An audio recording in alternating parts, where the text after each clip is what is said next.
está con nosotros Jaime Lertora. Jaime es un personaje polifacético, pero en esta ocasión se presenta en su calidad de consultor en comunicación corporativa. De modo que le damos la más cordial bienvenida a Jaime. Ha publicado juntamente con Guido Bravo el libro El servicio que nos merecemos, que ya oportunamente mostré. De modo que vamos a tratar de algunos de los puntos. Hay muchos aspectos aquí que él desenvuelve convenientemente, pero bueno, algunas cosas, ¿no? En primer lugar, el servicio que nos merecemos nos lo dan o nos lo prestan servidores y servidoras, ¿no? Pero el libro, cuya autoría compartes con Bravo, solamente se ocupa de los servidores y no se ocupa del mundo laboral femenino, ¿no? Ahora, esto puede haberse debido al hecho de que para hablar con objetividad del mundo laboral de las mujeres habría que haber contado con la participación pues, de dos mujeres especializadas en el tema que compartan con dos varones, Lertora y Bravo, ¿no? Sus opiniones y apreciaciones respecto al asunto de que se trata, ¿no? Pero esa es una posibilidad, pero exactamente no sé por qué fue así. Bueno, gracias por estar una vez más en el programa, Marco Aurelio. Y no sé si es la arroba que hemos podido poner para hablar de servidores o servidoras, pero estamos hablando en tono neutro porque hablamos del servicio en general, que presta... Bueno, si no es así, devolvemos el libro, ¿no? No, pero creo nuestra intención ha sido esa, ¿no? No, pero hay esto, ¿no? Yo, por ejemplo, independientemente de nuestra amistad, e independientemente del hecho de que te iba a entrevistar, ¿no? En ningún momento, salvo por ahí en una página donde se menciona de pasar a la servidora doméstica, y yo en otra ocasión a la señora que va a la casa a limpiar una o dos veces por semana, pero como unas menciones de paso. Pero todo el resto es el varón el que está ahí. Bueno, nosotros hemos querido, y nuestro propósito se mantiene, y lo estoy explicando acá, referirnos al servicio que recibimos nosotros cuando vamos a una institución pública, cuando vamos a una empresa privada, cuando vamos a comprar, cuando vamos a cenar, cuando vamos a tomar un café, sea hombre o mujer el que nos atiende. Eso es, no hemos entrado específicamente en el servicio doméstico, no ha sido nuestro propósito, pero si le haces un paralelo es lo mismo. Hablamos del accionar de las personas cuando tienen que hacer algo y reciben una remuneración por hacer eso. Lo que deciden es dar un servicio que es lo que la empresa ofrece y propagandea, y lo que ellos hacen es brindar ese servicio. Esa es la atención. La atención es el trabajo de ellos para dar el servicio que dicen la entrega más veloz de la correspondencia, no sé, una empresa. Nosotros hacemos todo para que eso sea flor de lis, que sea espectacular, que sea bien, que pague uno de eso. Por esa razón uno va a un café, a una cafetería, no voy a decir el nombre, pero hay una cafetería muy conocida, una franquicia muy conocida, donde uno entra y se puede quedar todo el día ahí, Marco Aurelio, con un café. Nadie te dice que te vayas, estás usando la red inalámbrica del local gratuitamente, sin que nadie te la cobre, y terminas pagando por eso una cantidad de dinero que es 50 veces el precio del kilo del café. ¿Por qué lo haces? ¿Por qué vas a ese sitio? Porque te hacen sentir agradable, ¿no? Es decir, hay una sensación de agrado por el servicio y uno no se fija en el precio. En esos márgenes se mueve el propósito de nosotros, ver qué nos merecemos, por qué muchas empresas ponen un precio y te hacen publicidad a un servicio que finalmente no es el que ofrecen. No es el que ofrecen. Igual pasa en el servicio público, en la institución pública, porque el servicio no es gratuito, uno termina pagando, porque además están trabajando con nuestro dinero, con el dinero de nuestros impuestos, y la gente está desganada, está aburrida, no conoce. A eso nos referimos, ¿no? No hemos entrado propiamente al asunto de género, claro, para distinguirlo. Pero si quieres podemos hacer una segunda parte del libro. Tu invitación me parece una magnífica idea. No, claro, te digo esto porque esa es la impresión que, por ejemplo, yo tengo como lector, ¿no? Yo sé perfectamente, y con cuanto mayor razón tú, que no es lo mismo que en una empresa te atiende una mujer que te atiende, no es lo mismo. No, pues no. Claro. Entonces, uno tiene experiencias diferentes, a pesar de que pueden estar en el mismo precio, perdón, en el mismo nivel, digamos, de importancia. Pero además otra cosa, a mediados del siglo XX, ¿no? El mundo laboral femenino era incipiente, no muchas mujeres trabajan, etcétera. Han pasado 50, 60 años y ahora pues hay tantas mujeres como hombres, ¿no? En el mundo del trabajo. Pero habría que siempre establecer, me parece, esa diferencia. Yo te voy a contar lo siguiente, además seguramente que tú lo sabes, pero para la teleaudiencia. Cuando comenzaron estas tiendas como Tía, como Monterrey, etcétera, nosotros en esa oportunidad dieron un trabajo de carácter sociológico, ¿no? Para entrevistar a las empleadas y a los empleados de estos mercados. Y entonces nos encontramos con lo siguiente, por ejemplo, ¿no? Que las empleadas preferían tener un jefe y no una jefa, porque decían que cuando la mujer tiene poder, lo usa mal. Y entonces se pone mandona, malcriada, las increpa, las obliga, etcétera. Y que el jefe es buena gente, etcétera. Eso siempre se repetía. Por ejemplo, esa es una diferencia importante, ¿no? Porque eso va a manifestarse en el servicio que esas mujeres te van a dar según las dirija un jefe o una jefa. Pero junto con lo numérico, con la proporción ahora igualada modernamente, porque ahora incluso hay más mujeres que hombres que brindan el servicio, porque lo brindan de manera, es mucho más fácil para una mujer ser amable, parece ser tener amabilidad, generar empatía, cercanía, escuchar, que para los hombres, si es que hay alguna distinción, ¿no? Manejan mejor sus emociones, las mujeres también, aparentemente. Una vez igualados, mujeres y hombres, en el proceso de selección se les busca más. El poder también es manejado por hombres o por mujeres. A cualquiera que le des un poco de poder, tú sabes lo que es. Tenemos los políticos que un poco de circulín encima del carro y ya se sienten... Bueno, ¿a ti te he escuchado hablar o alguien que el poder en el Perú se escribe con J? ¿Sí? No, pero por ejemplo hay esto, que fue muy claro cuando comenzaron a circular en el medio y a ejercer su función de las mujeres policías, ¿no? Por ejemplo, una de las cosas que se dijo siempre y se sigue diciendo es que la mujer es menos corruptible. Así es. Por ejemplo, esa es una característica diferencial importante, ¿no? Claro, no sabemos si ese o fue la selección que hizo esas mujeres, si son menos corruptibles o no, porque acá ejemplos hay por todos lados, ¿no? De mujeres corruptas o más corruptas que los hombres. No vamos a hablar de política, pero también en la política las tenemos, en economía, en todos lados, ¿no?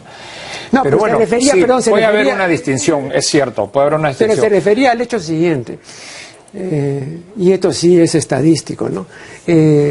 Las personas recluidas en las cárceles y en los centros de reclusión en general, en su inmensa mayoría son hombres.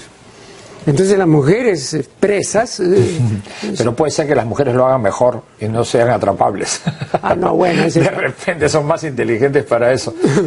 Lo cierto es que tú has mencionado de que antiguamente las personas no querían tener jefas mujeres, pero ahora hay muchísimas jefas mujeres, muchas, y además gerentes generales de empresas, presidentes de directorio o presidentas de directorio de empresas, y lo hacen magníficamente bien, carreras exitosas, grandes transnacionales. Claro, pero entre una mujer presidente del directorio de las grandes transnacionales y a una jefa, digamos, de supermercado, hay una diferencia también importante, ¿no?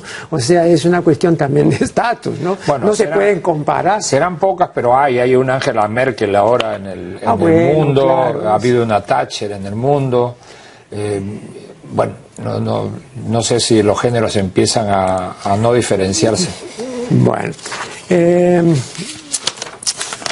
luego aquí leo lo siguiente en la página 36, la calidad cuesta. ¿Quién dice que no cuesta? Pero la no calidad cuesta más y a la larga se pierde dinero porque los clientes se van. No nos damos cuenta de que la calidad es la fórmula del éxito. Claro, en principio estoy de acuerdo, pero aquí hay que hilar muy fino. porque la calidad es un bien muy raro. Y para su determinación hay que saberlo. Para hablar, por ejemplo, de la calidad de un vino, hay que saber de vinos, hay que saber de vinicultura, de enología. Si no sabes, lo que va a parecer, ay, que rico, y ahí queda, ¿no? Pero la calidad supone que sabes, ¿no? Requiere de un conocimiento. De un conocimiento, ¿no? Bueno, entonces hay que distinguir la satisfacción del momento, ¿no?, del conocimiento, ¿no? Esto me parece, porque hay mucha gente que se satisface pues con una vianda, con un buen trago y todo, y cree que, digamos, y paga por una calidad que no es, o que no debe. Por este es un caso, digamos, común, ¿no? Los vendedores que expenden papas rellenas en las afueras del Estadio Nacional tienen una gran cantidad de consumidores y todos ellos dicen que qué ricas están las papas. Y esas papas no tienen calidad. Sí, pero para ellos son pues, no deliciosas. Pero me están indicando que debemos hacer acá una primera parada en el camino y ya regresaremos.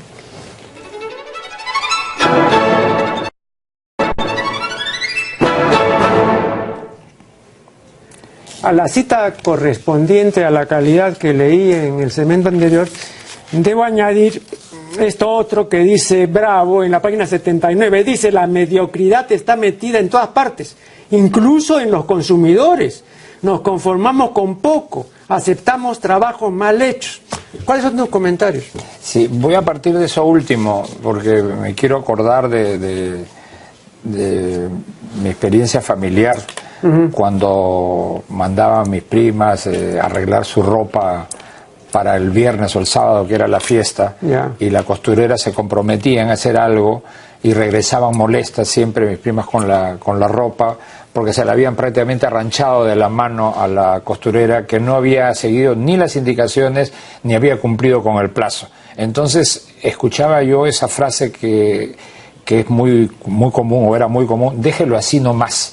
Ya déjelo así nomás, o sea, ya, déjelo así, ya me lo llevo así nomás, ¿no? Y seguramente los amigos que nos están escuchando ahora, a esta hora, muchos de ellos han sido víctimas de carpinteros, de maestritos mediocres que se han quedado con su plata, que han entregado muebles que se les rompe la pata, mal pegados, mal encolados, o lo que fuera, ¿no? Esta mediocridad está por todos lados. Nosotros tenemos Marco Aurelio, como peruanos, tenemos un bajísimo concepto de la calidad, de verdad, de la entrega, no de la calidad que tú has estado definiendo y conversando conmigo en la pausa, sino lo que entendemos por calidad masivamente. De hecho, la familia Wong nos enseñó en los años 80, hubo un cambio que ha sido imitado algunas veces con, digamos, más o menos, otros torpemente, por copiarse el éxito del otro, pero no nos contentamos con cualquier cosa. Acuérdate que los bodegueros de la esquina, para no ser peyorativo con ninguno, sacaban los caramelos con la mano y lo ponían en el papel para entregarnos, ¿no? Y todos esos conceptos de sanidad y lo que fuera no han existido. Nosotros nos estamos refiriendo... Perdón, una interrupción, sí. Ya que mencionaste a Wong, pero nosotros una vez hicimos una investigación respecto a la carne. Y entonces una de las cosas de las que se preciaban en estos supermercados es que la carne que ellos expendían era una carne de primera y, en fin, muy superior a la carne que se vendía en los mercados convencionales, ¿no? Nosotros hemos hecho una investigación, yo asesorado por personas que conocen mucho más el tema, yo no lo conozco, pero bueno, yo dirigía, digamos, sociológicamente el asunto. Y la comprobación es que de 5 veces que tú en uno de estos supermercados de San Isidro y Miraflores tú comprabas carne, una vez estaba bien la carne. Y era lo mismo con los otros mercados, ¿no? Populares. Entonces, la diferencia, lógicamente, que bueno, que te lo venden embolsado, que hay limpieza y todo, pero la carne misma no es mejor. No era mejor. Entonces, por eso me refiero, también hay una parte, digamos, propagandística, ¿no? Mucho de marketing, ¿no? Claro. Mucho de marketing. Pero bueno, digamos, lo que puede alcanzar a esa publicidad, o sea, alcanzar el lema del marketing debiera ser un propósito de los que trabajan en las empresas, ¿no? Que sea verdad lo que decimos. Yo recuerdo, Marco Aurelio, haber leído una entrevista al presidente de directorio de una empresa de aviación asiática, Singapore Airlines. No sé si conoces esta empresa. Es muy conocida, es una de las empresas más seguras del mundo de aviación y lo que fuera, y gana continuamente premios de la mejor atención en el avión. Tienen una característica en su publicidad que las azafatas o las tripulantes, como le llaman ahora, se visten con vestidos típicos, entonces con el mismo tipo de peinado, una trenza francesa, de manera tal que a las que tú ves en la propaganda parecen ser las mismas que están siempre en el avión, entre otras cosas. Entonces la entrevista versa sobre o trata sobre el por qué siempre ganan los premios de calidad, entonces la periodista, es una mujer, anda buscando a lo largo de la entrevista el tip, o sea, danos la fija, la pepa, por qué es que hacen ustedes para conseguir ese premio anualmente. Y ante tanta insistencia, este presidente de directorio dice esto que es poco comprensible por mucha gente. Mire, señorita, no sé si sea por esto, pero en Singapore Airlines, todos los que trabajamos en esta empresa estamos convencidos de que nuestros sueldos dependen de los clientes. Así es simple. Eso, cuando lo cuento algunas veces, tengo que usar pizarra para explicar A, B, aquí está, este es el empresario, lo que fuera, porque es muy simple, simplemente se trata, y de eso es lo que nosotros hablamos allí, de dar el mejor esfuerzo, la mayor entrega cuando se hace algo, y eso se siente, lo siente uno cuando va a un banco y es atendido y no es atendido con una fórmula de memoria, algo más en que lo puede ayudar, algo más en que le puede decir, que te la dicen prácticamente como si fuera un libreto, ¿no?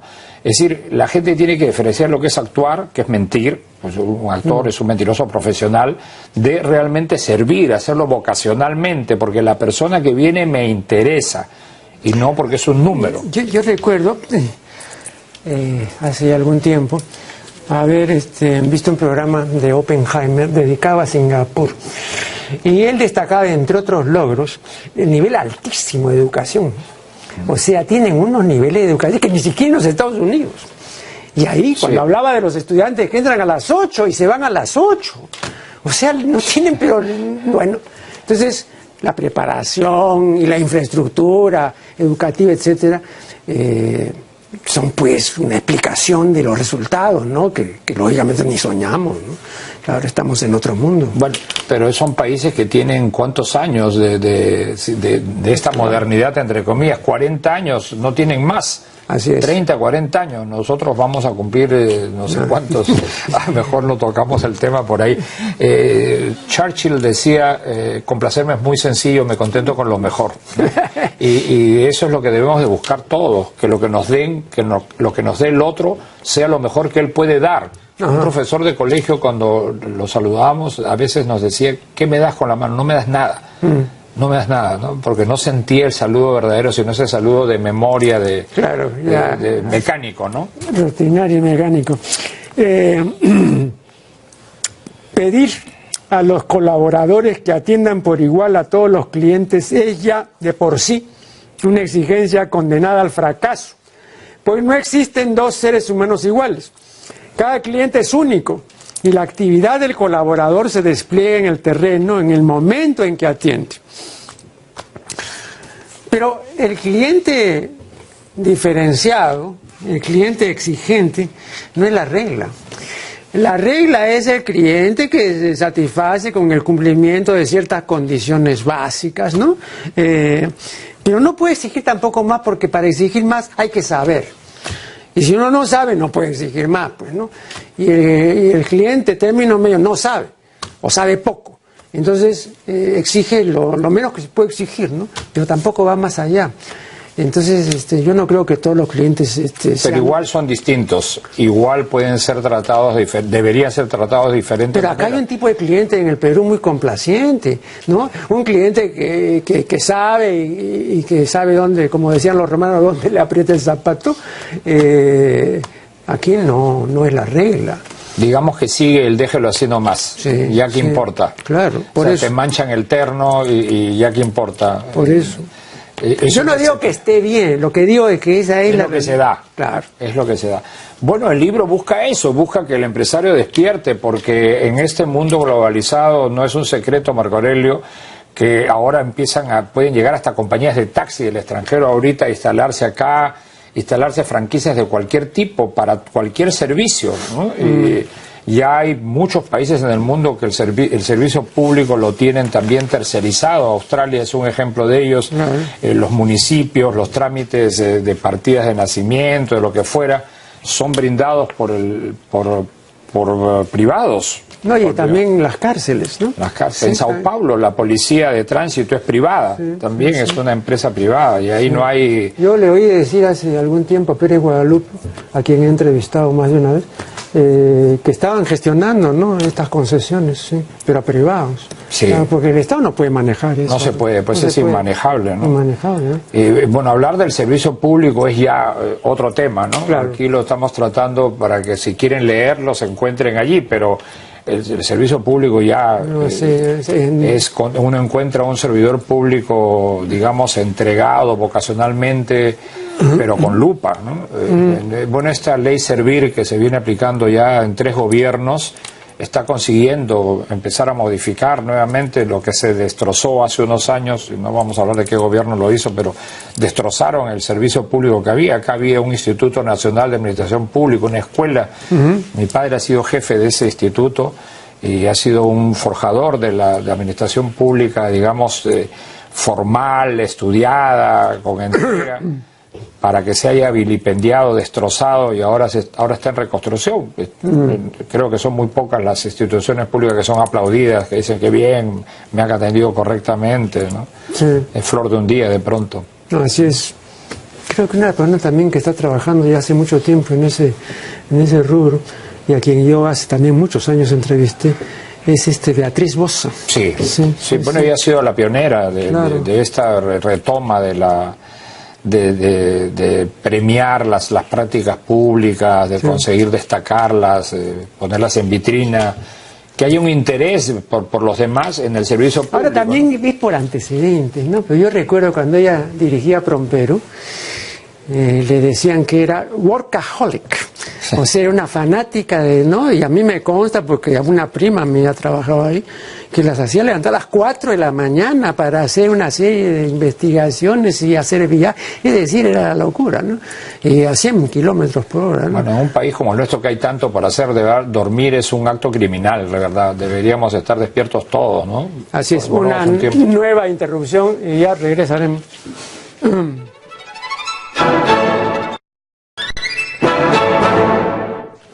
Estamos dialogando con Jaime Lertora. Aquí en la página 89 leo lo siguiente: el ser humano es el único ser vivo que puede pensar una cosa, decir otra y hacer otra. Bueno, para que el ser humano sea... Y hacer otra, decía, no hacer 8. Sí. Esas son las mujeres las que pueden hacer 8 cosas a la vez que piensan. Bueno, aquí, para que no fuera así, el ser humano tendría que ser consciente, ¿no? El diccionario de la Academia da una buena definición de lo que es consciente. Dice que es la persona que siente, piensa, quiere y obra con pleno conocimiento de lo que hace. Los seres humanos, pues, tienden a no esforzarse, porque no esforzarse es lo fácil, ¿no? Y para ser consciente hay que esforzarse, ¿no? Y eso demanda, pues, de una tensión sostenida, ¿no? Y eso disgusta. Al ser humano le han disgustado siempre 2 cosas, ¿no? Esforzarse y responsabilizarse, ¿no? Nadie se quiere hacer responsable de, ¿no? Y esas son 2 cosas fundamentales, ¿no? Ya que no se corrige eso, estamos mal, pues.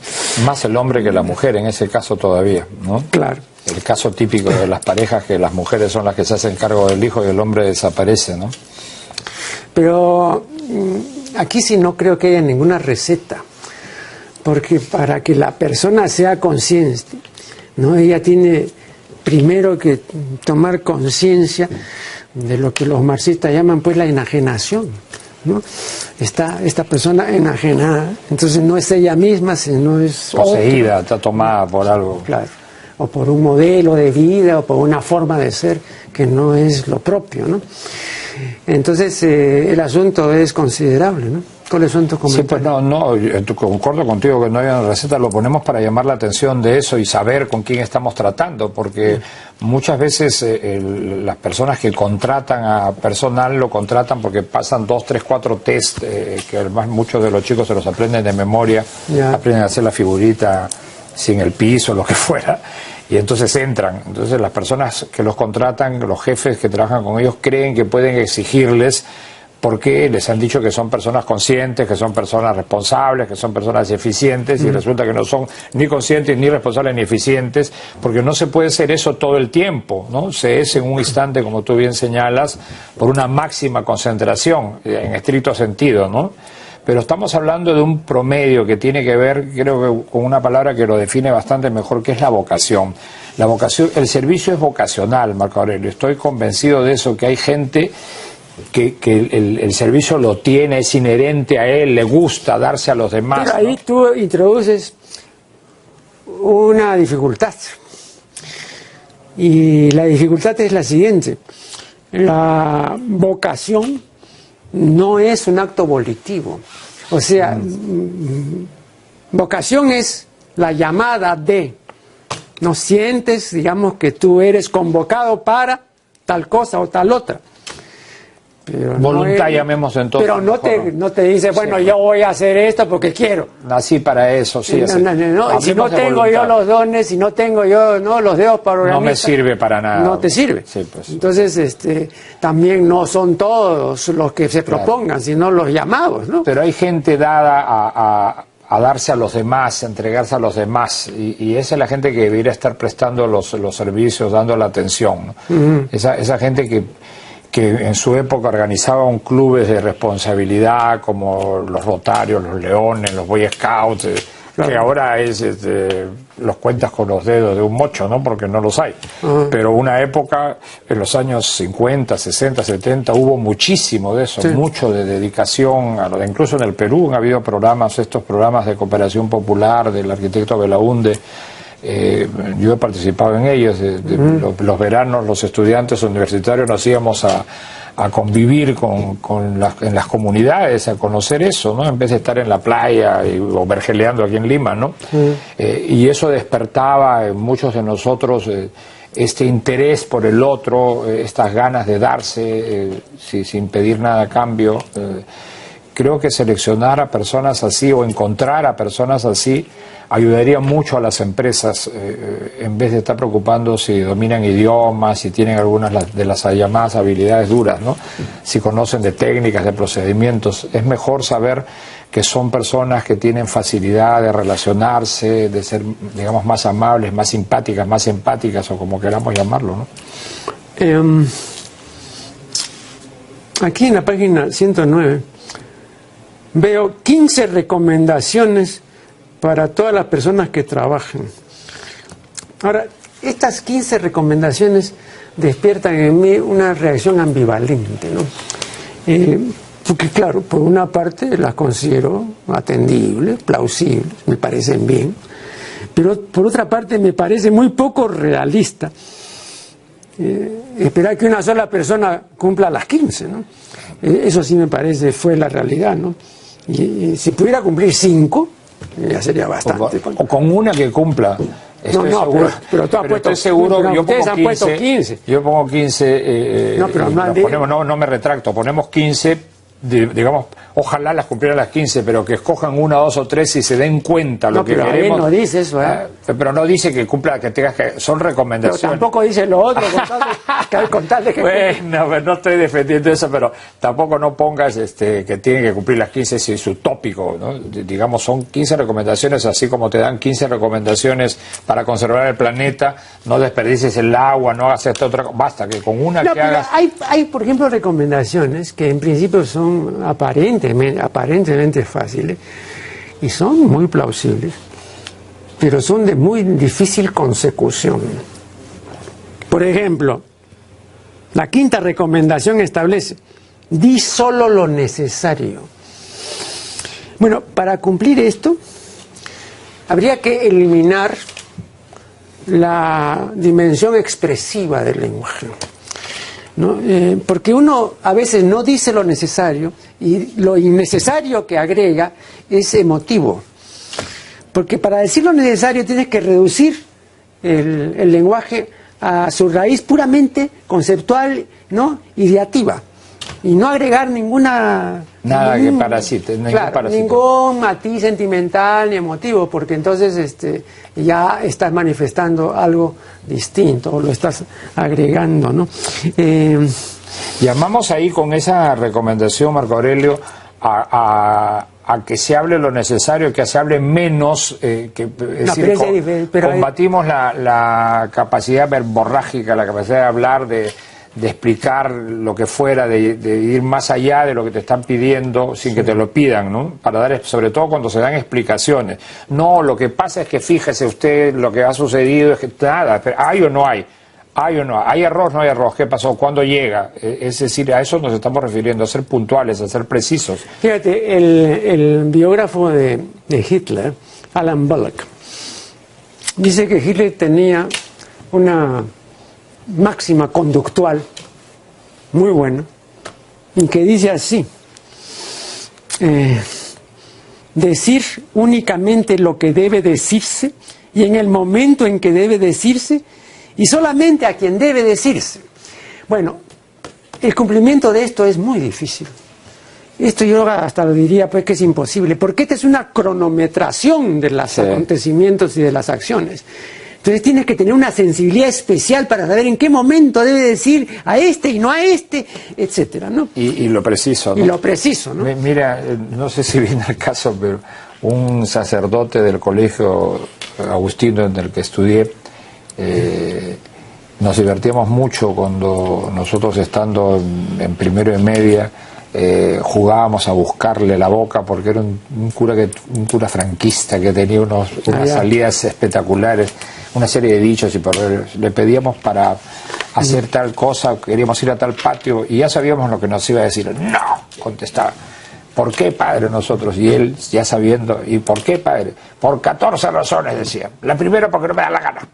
Y las otras, padre, sobran, hijo, sobran, decía, se acabó, ¿no? Claro. Entonces, para un niño es espectacular, aparte de divertirnos. Yo recuerdo esa anécdota, la tengo muy grabada porque años después conocí la aritmética binaria y saber de que los unos y ceros es importante, y cuando lees filosofía entiendes que las personas no se pueden matar por dos razones, pues nadie se mata porque se mata por la primera, ya está muerto, ¿no? Claro. Entonces esto es un poco lo que buscamos cuando trabajamos en talleres con el personal de estas empresas, buscar que piensen antes de hablar. Eso es, bueno, es decir, que hagan lo que es natural. Pensar antes de hablar. No se puede hablar y después decir, ya dije, qué cosa es lo que he dicho, no saben lo que han dicho. Y entonces construyen la idea mientras hablan. Entonces decir lo necesario es pensar antes de hablar, ¿no? Así como hablamos para lo gestual, mirar primero y hablar después también es, ¿no? Esperemos que quede claro para cuando lo tengamos que explicar. En la página 115 leo lo siguiente: el hecho de que tengamos dos orejas y una sola boca debería recordarnos que escuchar es más importante que hablar. De hecho, se aprende más escuchando que hablando, pero no somos muchos los que ponemos en práctica esta recomendación. Fíjate, la lingüística moderna, y concretamente una lingüista como Yvonne Bordelois, sostiene que antes que hablar somos hablados. Por ejemplo, si tú quieres decir en latín yo hablo, entonces tienes que decir locutus sum, lo cual traducido quiere decir soy hablado. Entonces lo que propone esta lingüística, y me parece muy interesante, es que el lenguaje es casi una función natural, como la respiración y como el hecho mismo de la circulación de la sangre, ¿no? Entonces tenemos que considerar, digamos, este carácter inherente, íntimo del hablar, y no una cosa, digamos, completamente anexa o superpuesta. Ya esto se había, digamos, visto cuando Chomsky, el famoso lingüista, Sí. Demostró que es imposible que un niño aprenda una lengua. El lenguaje, la lengua del país en que nació no se aprende, sino él dice, todos los dispositivos de la captación de lo que es una lengua son built-in, o sea, son ya estructurales. Y entonces lo que hace el medio, la familia y toda la interacción es simplemente despertarlo. Pero dice Chomsky con mucha razón, pensar que el lenguaje, digamos, con todas sus reglas y todo es muy complicado para que un niño, pues, 2 años aprende eso. Y sin embargo, los chicos ya comenzaron a hablar, ¿no? Entonces, esto de acá quería someterlo a tu consideración, ¿no? Lo que nosotros manejamos y sabemos es que el habla también se descubre por el niño porque mira lo que pasa en el entorno, es un fenómeno social, ¿no? También, claro. No es que el niño solo en su cuarto, si el niño está solo no aprende a hablar, el niño aprende a hablar porque mira, porque escucha y ve que pasan el pan, le dan el pan, entonces un día se atreve a decir eso y entonces le dan el pan y el niño debe ese momento regresar a ese instante, de ser fabuloso, ¿no? Pero no podemos regresar, no se puede. Pero ese era el Big Bang de nosotros, ¿no? Es decir, descubrir que tengo la palabra, que puedo decirlo, ¿no? Lo que sucede es de que muchas de las personas con las que trabajamos, ya sea porque conversan poco, porque hablan poco con otras personas que saben más que ellos, o porque leen poco o no leen, no conocen palabras, entonces quieren expresar una emoción, quieren decir algo, y no tienen las palabras. En algunos ejercicios nos dicen, Jaime, no encuentro las palabras para decir lo que quiero. Entonces, algunas veces bromeando les digo, bueno, se encuentra lo que se ha perdido, pero tú no las tienes, si no las conoces no las puedes encontrar, tienes que conocer primero, claro, para buscar en tu memoria, ¿no? Entonces, ese es el trabajo que hay que hacer, ese mismo despertar al que tú te refieres. Hay que motivarlo, hay que hacerlo en los trabajadores porque es una necesidad que se expresen plenamente, que digan las cosas con corrección, porque el entendimiento es mejor cuando esto se hace fluidamente, se habla fluidamente, se habla con propiedad, con los términos precisos, de manera clara, ¿no? Claro. Leo aquí, en la página 126, leo lo siguiente: en vez de pensar en tu familia como el único colectivo que te interesa, deberías pensar no solo en tu entorno más cercano, sino en toda la humanidad. Esto lo dices tú, ¿eh? Me están indicando que este es el último corte, de modo que mejor después continúo.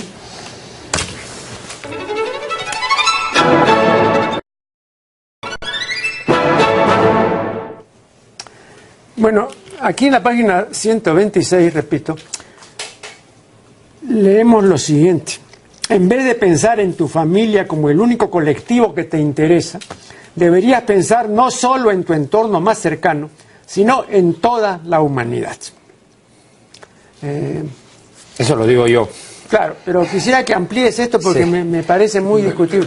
Bueno, más que discutir es hasta utópico, ¿no? Pero es una invitación a saber de que lo que hacemos siempre tiene que tener un propósito mayor, debiera tener un propósito mayor. Creo que muchos de nosotros, cuando preguntamos a las personas, ¿qué haces? Entonces, soy el camarógrafo, por ejemplo, o soy el de las luces. En realidad, cuando tú preguntas eso a la gente que yo conozco en el teatro, ¿qué es lo que haces? Hacemos teatro.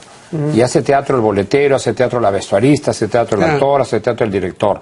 Saber de que estamos por el propósito mayor, y en este caso, en el caso de las empresas, de las instituciones, saber que lo que hacemos debiéramos estar conscientes de hacerlo cada vez mejor, cada vez más convencidos de que lo que hacemos es por algo, y conocer ese algo y ese quién y ese qué, conocerlo de verdad. Y si eso alcanza, y puede ser una esperanza de que alcance algún momento en que la humanidad lo haga, sé que es una utopía, pero eso es lo que debiéramos buscar.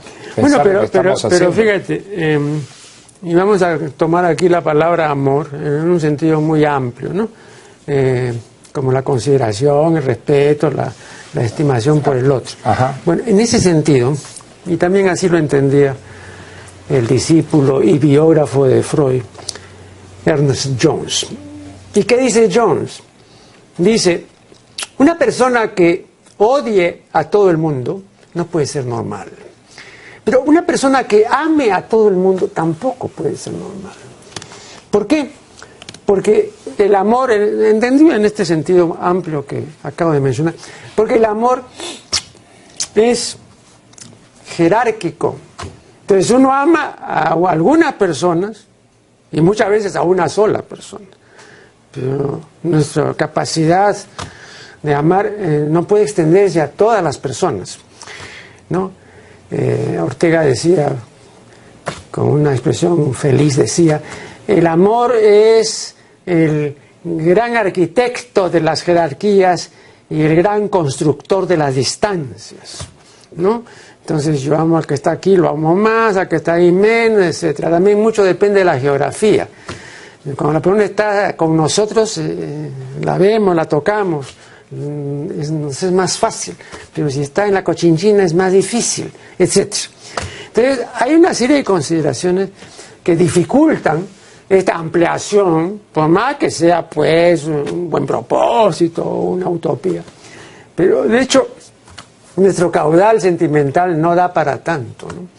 Entonces cada uno lo puede proponer, me parece que está bien que se proponga, pero no es realizable. ¿O tú crees que es realizable?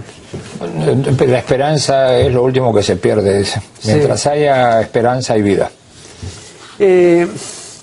Ahora, volviendo a las consideraciones muy variadas que he podido espigar en tu libro,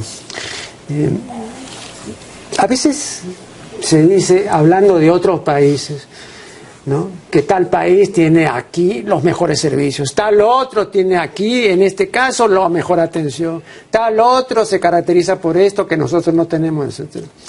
¿Tú crees que hay componentes relacionados con el grado de cultura o con la raza o con la estructura social, en fin, con una serie de variables que explican, no sé si totalmente, pero parcialmente estas diferencias? Bueno, una es la educación. Tú lo has mencionado en el bloque anterior cuando hablabas de los países asiáticos, no solo Singapur, ¿no? Ya. Pero hablamos de educación. Esto es, creo que es el componente para no entrar por ahí nos vayamos a accidentar si hablamos de raza, de genes o lo que fuera. Creo que el asunto es educación. Es un asunto de educación. Yo acabo de estar de vacaciones en Londres y no conocía Londres, no había estado jamás, estaba en Brighton y en Londres, y es, por Dios, que uno regresa y extraña su tierra, ¿no? Porque nosotros no vamos a llegar. Cuando uno ha leído las novelas de Agatha Christie, dices el tren de las 7:04, y llega a las 7:04, no es que esté apareciendo a las 7:04, sino que a las 7:04 se abren las puertas y subes, ¿no? Es decir, esa precisión, esos servicios que funcionan eficientemente como dos rollos de papel higiénico en todos los baños, en todos, no en uno al azar, sino donde entres, servicios libres en cualquier cafetería, en cualquier lugar público, impecables. Es decir, cuando vemos acá, no queremos hacer comparaciones horribles, pero ves los servicios que te los brindan, que están encadenados con fierros, con cosas inmundos, porque la gente, no sé, ¿quién es la educación? Solo de la empresa, también de nosotros. Somos nosotros, o sea, es la población la que requiere de educación. Yo creo que van a pasar muchos años, necesitamos muchos años para recuperar o alcanzar niveles de primer mundo. Sé que es un gran propósito de nuestros gobernantes, sí que caminamos al primer mundo, pero no sé a qué primer mundo es el que dicen que estamos tratando de caminar. No vamos a llegar en 50 años, porque en 50 años los otros deben haber hecho otras cosas, también no se van a quedar paralizados, ¿no? Claro.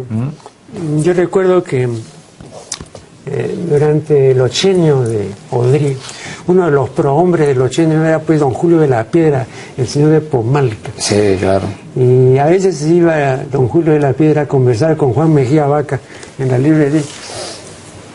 Y entonces en una ocasión le estaba contando, esto me lo refirió Juan Mejía Vaca, ¿no? Me decía, don Julio de la Piedra dice que allá en Pomalca veía pues que los obreros, los campesinos, la gente del terruño y todo, hacía sus necesidades en el campo. Entonces dice, no puede ser, pues esto es antihigiénico y todo. Entonces mandó construir una serie de bañitos unipersonales, ¿no? Pero varios, ¿no? Y les dijo, vean que eso era pues para que ahí hagan sus necesidades y no pues en el campo, ¿no? Que tiene una serie de inconvenientes y de infecciones, en fin. Bueno, pasó un tiempo y cuando él hizo una inspección, comprobó que en esos bañitos... Sí, lo sé. Entonces, ¿qué cosa había? Estaban los chanchitos, estaba el maíz que habían recogido, estaba la alfalfa y todo, eran depósitos. Y seguían haciendo sus necesidades en el campo. Porque no ha habido una educación. Claro, no había una educación. Pero bueno, Marco Aurelio, hablamos de la gente de campo, pero hablemos de la gente de la ciudad, ¿no? Que tiene un horno microondas en su casa, quienes nos escuchan, y que la única tecla que está gastada es la que dice más un minuto. ¿Sí? Entonces, un equipo que se han comprado para 256 funciones simplemente tiene una, ¿no? Por lo menos en el campo hay algunas otras variables, ¿no? Pero pasa mucho eso con nosotros, ¿no? Adquirimos bienes y no sabemos para qué son por un asunto de educación. Si hubiera educación, más educación, seríamos menos víctimas del consumo, ¿no? Compramos sin saber, sin medida ni clemencia, como dice el vals, y nos desbordamos, ¿no? Ahora hay una cuestión aparentemente contradictoria, pero bueno, a primera vista es contradictoria, y la proliferación de universidades. Claro, tú mencionas, esto es la falta de educación, la falta de instrucción, la escasez de conocimientos, etcétera. Bueno, en principio es así, pues, pero no debiera ser, pues, que tenemos pues más de 100 universidades, ¿no? Una vez me dijo aquí mismo el doctor Luis Jaime Cisneros, que en paz descanse, yo cerraría 99, ¿no? Y ahora es un hecho, digamos, hay más de 100. Porque hay una demanda. Claro, pero ¿cómo se satisface esa demanda? Porque claro, la insuficiencia sigue, claro, y la escasez también continúa. No satisface esa demanda porque lo que es una oportunidad de ganar dinero. Son centros de estudio para ganar dinero porque se ha visto que es un gran negocio. De hecho, los colegios ya son universitarios desde el kindergarten. Ajá. Desde el kindergarten estás matriculando a tu hijo en un colegio que te asegura que cuando salga va a entrar a la universidad. ¿A cuál? No sé, pero va a entrar en alguna, ¿no? Entonces, falta mucho. El actual ministro está haciendo bastante cosas interesantes en el aspecto educativo, pero no es un asunto de un gobierno, es un asunto de varios gobiernos. Yo he notado, además, que como reflejo clarísimo que no es esta una época de lectoría, porque es una época cibernética, informática y digital. O sea, es el predominio de la imagen. Entonces, cuando hay predominio de la visión, no puede haber predominio juntamente de la intelección, ¿no? Debiera, ¿no? Pero es muy difícil, parece que el ser humano o es alguien que ve, es un vidente, o es un leyente, pero las dos cosas se le hace todo un enredo. Se le hace, ¿no?, un arroz con mango. Pero también he notado, por ejemplo, que la producción de libros de las universidades principales ha disminuido notoriamente. Y yo no entiendo por qué, porque ahora hay muchísimos temas que están por tratar, que han sido tratados mal o a medias, etcétera, y recientemente, como una prueba de que se están volviendo a publicar cosas que la gente de ahora, e incluso no solamente de ahora, también de otras épocas, de otras generaciones, no alcanzó a ver o vio mal o a medias, he visto, y la Biblioteca Abraham Valdelomar de Ica ha publicado nuevamente una obra muy famosa en su momento, de Raúl Porras, Los cronistas de la conquista. Sí, pues. 2 tomos. Bueno, la gente actual no conocía pero ni de nombre. Pero, Marco Aurelio, hay esperanza en las publicaciones. De hecho, este sello Aguilar, tú sabes, ha sido comprado por Penguin Random House, esta casa editora, que va a multiplicar por 40 la producción de libros que viene haciendo, porque es una editorial muy grande. Se abren librerías en Lima, estás enterado, ¿no? Que se abren librerías por todos lados. Entonces, pienso que hay esperanza, pienso que hay programas de lectura en los colegios, con los niños sobre todo, y hay esperanza de que en unos 10, 12 años esto pueda revertir. No perder la esperanza Claro, Creo que eso me recordó, hay un dicho escocés que también repite González Prada, y que dice: el que vive de esperanzas muere en ayunas. No, que esperemos que nos continúe todavía acompañando. Jaime, muchísimas gracias por su valiosa contribución, y con ustedes será hasta el programa siguiente.